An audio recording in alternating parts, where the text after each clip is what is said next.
Doug, maybe you can talk about some of the things that you learned in the Harrisburg project and installation that you can use in a future installation of this type. Sure.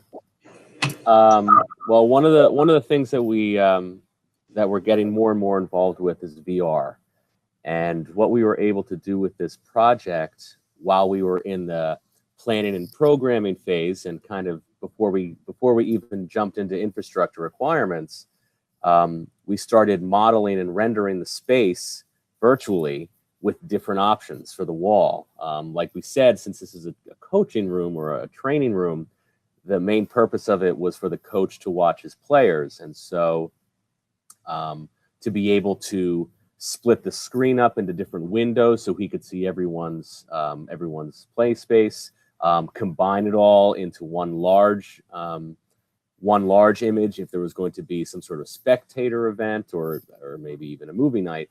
But we actually rendered up a few different layouts of the wall, and we're able to put that rendering into a virtual reality presentation to them, so they could pick and choose which layout it is they wanted.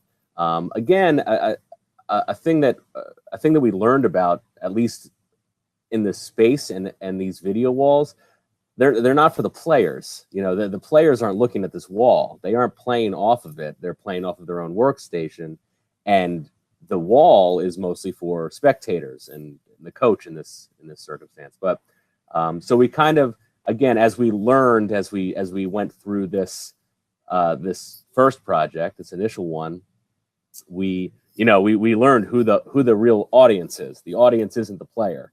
I mean, audio wise, even then they have their headsets. So when we put a large speaker system up, it's for the viewer. It's for someone watching the game, and not so much, the 18, 24, however many people are playing.